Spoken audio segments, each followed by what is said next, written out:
Pepita, a regresar con tu papi, que en paz descanse.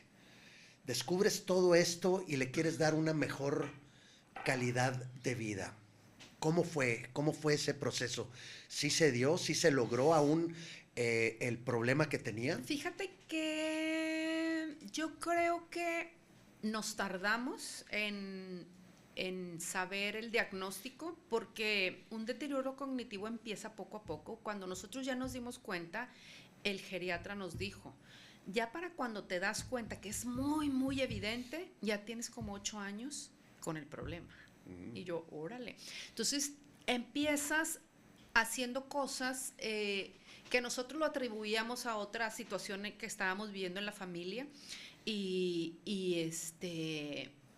sí, o sea, ya cuando nosotros nos juntamos ahora y vemos en retrospectiva, decimos, sí, o sea, evidentemente mi papá ya tenía algunos indicios que nosotros no vimos o no quisimos ver o por desconocimiento, ¿verdad? Porque no tienes la información. Por ejemplo, él tenía un negocio, una ferretería, una plomería, y toda la vida él, junto con mis hermanos que trabajaron con él, entregaban pedidos en toda la ciudad. Okay. Entonces él llegó de repente a hacerlo porque se llegaba y se perdía. Entonces decía mi hermano, ay, qué raro. Y pues todo el mundo decíamos, qué raro porque se conoce la ciudad, pero bueno, sin mapa. Aparte era una persona listísima, mi papá. Digo, no es porque era mi papá, pero era una persona muy, muy inteligente. Entonces, como esos pequeños cosas, ¿no? Que vas teniendo y luego de repente periodos como agresividad y luego de repente creer que alguien de la familia lo está envenenando, entonces decíamos, ay, caray, o sea, cosas así, cosas que parecen de, ahorita las platico y todo el mundo, ay, qué raro, pero sí, pero son focos rojos que hay que ponerles atención. Sí, verdaderamente creía o que alguien le hacía brujería, por ejemplo, en el negocio, entonces como que pero al principio nosotros decíamos, ay, o sea, ¿qué onda? ¿Qué le pasa a mi papá? ¿Verdad? O sea, sí decíamos, está loco, como decimos comúnmente, no sé, se voló, sí. pero ya eran como indicios, ¿no? Entonces ya para cuando realmente empezamos a tratarlo ya médicamente para el problema, ya tenía varios años. Entonces, lo que empezamos a hacer es más como a estar con él, pues a informarnos cómo comportarnos con él, porque por ejemplo una persona, yo me imagino que cada persona es diferente y va evolucionando diferente en la enfermedad, pero por ejemplo él empezó a perder mucho la memoria a corto plazo y de lo que se acordaba era de la memoria a largo plazo. Entonces yo podía sentarme con él y platicar de su pasado horas, o sea, de su pasado él se acordaba perfectamente de su niñez, olvidaba ciertos nombres y eso, pero por lo general se acordaba. Pero, por ejemplo, ya no se acordaba del nombre de todos los nietos. Siempre, ¿y tu hija? O tu hermana, ¿cómo se llama tu hermana la menor? Me decía, o sea, entonces ya has dado cuenta que perdía mucho lo que era la memoria a corto plazo. Entonces yo decía, ay, es como tener a mi papá, que no es mi papá, pero sabía que era mi papá, sí, pero ya era un comportamiento diferente. Mi papá era una persona muy alegre, o sea, muy inquieta y muy alegre, muy activo. Entonces imagínate que su último año nomás estaba sentado, estaba como si estuviera triste, como si estuvieras de cuenta perdido, triste, como un niño, haz de cuenta, todo lo que le decías que hiciera lo hacía. Él tuvimos la suerte de que no tuvo periodos, por ejemplo, de agresividad. Hay gente que se pone agresivo con esa enfermedad. Mi papá, gracias a Dios, no, todo fue como muy, muy tranquilo. Obviamente, como perdió movilidad, la sarcopenia pues se lo acabó porque perdió todo lo que era masa muscular y terminó siendo un huesitititito. Ya no se movía, y no porque no pudiera, sino porque siento como que se le olvidó que él se movía, ¿sabes cómo? O sea, como si que se te olvida que tienes ese cuerpo para moverte, porque sí podía caminar.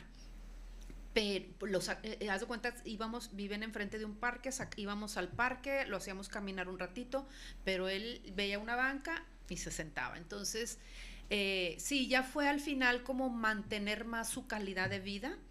Y como decíamos una amiga y yo, creo que su mamá también tenía Alzheimer, decíamos, mira, lo único que no se te va a olvidar, se le va a olvidar a una persona que tiene Alzheimer, es el sentimiento de sentirse querido o sentirse que no es, que estorbas, ¿no? Entonces, eso no se te va a olvidar. Yo creo que el sentir... Y en el momento. Claro, en el momento. Entonces, yo era una de las cosas que decía, bueno, mi papá que se sienta muy querido, aunque no sepa quién soy, porque bueno, creo que nunca se le olvidó quién era yo, a algunos hermanos se le olvidaban, pero yo decía, bueno, si independientemente si él se olvida de mí, que no se olvide que yo lo quiero. Entonces, estar como muy presente con él, apapachándolo, entonces fue como hasta cierto punto, pues bonito haber estado con él y regresarle como todo esto que nos dio en el pasado, no regresárselo al final, pues acompañándolo, ¿no? Acompañándolo en esto. Pero te digo, sí es una enfermedad triste, es una enfermedad... Sí, ya lo creo. Lo vivimos con mi abuelito con Alzheimer. Ajá. Y entre las 5 hermanas... era pesado, imagínate, entre menos familiares, o sea, entre las 5 hermanas se distribuían para cuidarlo y era realmente... Y no había hermanos. Dos hermanos, pero no entraban mucho a la dinámica. Siempre. Por trabajo, por otras cosas. Pero pues era muy difícil para mi mamá, decía yo... Nunca me imaginé cuidarlo como un bebé a mi papá, cambiarle el pañal, esas cosas, pues uno nunca le pasan por la mente. Son cosas muy duras, o que no se acuerde de ti, o que no sepa de qué estás hablando, o de quién le estás hablando, pero pues eran todas darle puro amor. Sí. Actualmente, Pepita, ¿ayudas tú a gente que está en esa situación, a cómo envejecer de manera exitosa? Ajá. Yo lo que empecé, te digo, a raíz de todo esto de estar investigando, de involucrarme, me metí al diplomado de nueva longevidad con el doctor Diego Bernardini. Empecé a involucrarme y sobre todo como que yo lo que quería saber era qué hacer para que no me pase esto, o pues por lo menos tratar, ¿verdad? Porque... Sí. Obviamente, siempre digo, no hay nada absoluto. Tú te puedes cuidar muchísimo y te puede pasar.